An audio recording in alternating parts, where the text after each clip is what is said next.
manually ko siyang ino-open yan. Alam Pero na, pwedeng isara from there? yun na po? Ito, meron na. Ito pa, meron po okay, dito. okay. Ayan. Bukas and close. Tapos sa steering button na natin, ito po mga buttons natin sa steering wheel. Para hindi po kayo malito, ito pong side na ito, gagamitin nyo lang only for highway expressway use only. So for now sir, siguro advice ko wag nyo muna siya gamitin. Hindi naman siya totally vital part ng sasakyan natin to operate with. Ano po yan, assist features lang siya. So you have your adaptive cruise control. This is your distance indication natin for your cruise control, sir. Tapos ito po yung speed limiter natin. And also yung lane keeping assistance natin. Ayan po yung ginigit na tayo. So for now, sir, siguro gagamitin nyo lang po to for expressways, highways only. Pero city driving, yung mga gantong roads po, I highly suggest po wag po gagamitin. Kasi baka mabigla po tayo sa ibang features niya, ma-override, magulat po kayo. So for now siguro, wag nyo muna siya gamitin for now, yun lang. Then ito pong mga nasa ilalim natin, for media player natin, volume adjuster po natin dito, pwede po sa knob sa gitna, tinitwist lang siya. Yan. Ito pa, yung maliit. Yan, pwede nyo po siya twist yan yung volume. Pwede po dito. Tapos if in case naman po fast forward rewind, ito lang po sa kabila. Pag naka-connect naman po yung phone natin for calls, drop ng call or answer ng call. Yan po siya. Then ito po, yung Ford Assistant natin, voice recognition po siya. Once you press this one po, lalabas po yung mga preset of commands niya sa voice. So open the AC and everything, yan. So ayan po siya. Off ko muna po ulit. Cancel. Yan, wipers natin sir, paangat po ha. Yan. Wiper naman po sa likod, ito pong switch sa gilid. Angat nyo lang po one time for one wipe only. Pag inangat nyo pa po sa pinakataas, continuous po yan. Baba mo pa man. Sakay na ako sa harap sir. Interior demo tayo for today. So any question naman so far? Wala naman. Wala pa. Wala naman. Diyan ako sa loob. Ganda ba? So yan, open ko yung maigi yung flasher screen natin. Push down lang sir. Ayan, to navigate, up and down lang. So you have trip 1, fuel economy reader natin sir, in case gusto mo ma-monitor ilan yung consumption natin. Also you have your trip to computer, and yung pinakamahalaga po sa lahat will be yung tire pressure monitoring unit natin. Ayan. So ang minimum niya sir sa wheels natin, 34 po siya all sides. Maximum po niya sir, 44 overall. So ayan sir, 36 po siya lahat. So since naka-full idle po siya here for several minutes na, nagbabawas po siya. Pero normal po yun. Once umandar na po yung gulong nyo, babalik po siya into 36 overall po lahat. Okay po. Tapos ang pinakamahalaga po dyan, so to discuss lang din yung gauge natin. Speedometer natin on the right, RPM meter natin on the left. Yung malilit pong gauge sa taas, ayan po yung water temperature natin, transmission, oil temperature, and then yung distance to empty natin sa fuel. Ang fuel po natin, maximum capacity po niya, 80 liters po siya overall. So pag kinumpute sir, siguro around 4,500, 5,000 right now. Depends sa price sir, yan siya.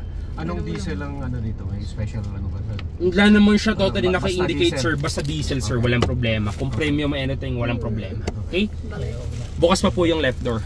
Oo nga eh. Yan, pasarado po maigi. Hindi ko mabuksan eh. Ito po yung hawakan. Ito po yung bukasan niya.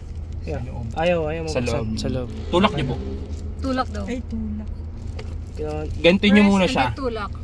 Pero sa inyo, basta kanya po itulak. Wala ayaw. Ayaw talaga. Nag-lock? Nag-lock sa loob. Papasahin ko lang kay sir. Sir, hindi pa tapos. Opo, ano po yan? Okay, another session. Kuya, merong YouTube dyan? Thank you. Yes, meron po siya. Pero hindi po supported yung video niya. Yung audio lang po siya. So yun, over here, demo ko na po yung harap natin. No? Unang-unang ino-operate natin will be yung aircon natin. Sir, on and off niya through here, yung button sa gitna. Adjustment po ng temperature niya, pwede po siya dito sa knob, as you can see. Pwede po siya twist. Pwede rin po siya touchscreen, as you can see. Yan. So ang controller po ng fan power blower speed on the front will be this one. Pwede po siya dito, pwede siyang touchscreen. Paano nyo naman po kukontrolin yung rear temperature on this side? Press nyo lang po ngayon si yung aircon screen. Go to rear po. Pwede nyo po siya on off through here. Pwede nyo po siya adjust dito.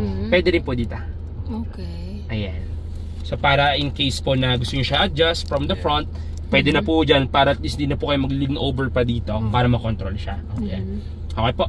So yun po. So meron din tayong dual climate zone, which means Ito pong side ko, exclusively, pwede ko po siya ibahin yung temperature.